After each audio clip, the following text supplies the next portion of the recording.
Friends எல்லாருக்கும் மதிய வணக்கம். பாருங்கள், இன்றைக்கி எங்கள் வீட்டில் என்ன சமையல்னு பாருங்கள். முருங்கைக்கீரை, கத்திரிக்காய், கொண்டக்கடலை போட்டு குழம்பு, முட்டை. உங்கள் வீட்டில் என்ன சமையல்னு சொல்லுங்கள் ஃப்ரெண்ட்ஸ். நேற்றுக்கு நான் என்ன கீரை சாப்பிட்டு சொல்லுங்க அக்கா. அகத்துக்கீரை. உங்களுக்காகவே நான் ஒரு கீரை சாப்பிட்ருக்கேன். வாரத்தில் 3 நாள் உங்களுக்கு கீரை சாப்பிட்டு காட்டுவேன். கீரை சாப்பிட்டா அவ்வளோ நல்லது. நாங்களாம் சின்ன வயசில் எங்கள் அம்மா கீரை சாப்பாடு, கீரை, பீட்ரூட்டு, கேரட்டு இந்த மாதிரி தான் தருவாங்க. அந்த மாதிரி சாப்பிட்டு இன்னும் எங்களுக்கு உடம்புல சத்து இல்லை.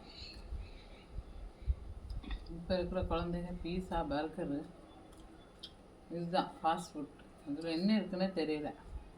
அதெல்லாம் சாப்பிடாம சாப்பிடுங்க. ஆசைக்கு ஒரு நாள் சாப்பிடுங்க, அடிக்கடி சாப்பிடாதுங்க ஃப்ரெண்ட்ஸ். உடம்பு வெயிட் போட்டுரும். ஃபாஸ்ட் ஃபுட்டெல்லாம் நிறைய சாப்பிட்டீங்கன்னா அப்புறம் அஜீரண கோளாறு வரும்.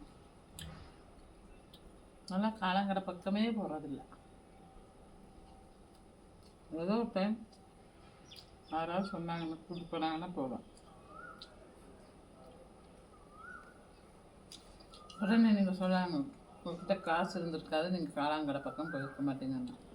அதுவும் உண்மைதான். அதுக்கு வீட்டிலே காளான் செஞ்சு பாருங்கள். இந்த யூடியூப்பில் பாருங்கள் காளான் அப்படி செய்கிறாங்க. அது மாதிரி வீட்டில் செஞ்சு சாப்பிடுங்க ஃப்ரெண்ட்ஸ்.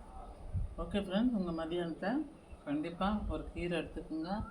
உடம்பு ஆரோக்கியமாக இருங்க. டாக்டர்கிட்ட போகாதீங்க. டாக்டர்கிட்ட போகிற காசுக்கு ஒரு கீரை ஃபுட்டு நல்லா எடுத்துக்கோங்க. சாப்பிடணும், நல்ல சாப்பாடு சாப்பிடுங்க. ஓகே ஃப்ரெண்ட்ஸ், உங்களுக்கு பிடிச்சிருந்தால் லைக் பண்ணுங்கள், ஷேர் பண்ணுங்கள், கமெண்ட் பண்ணுங்கள். பாய் பாய், see you.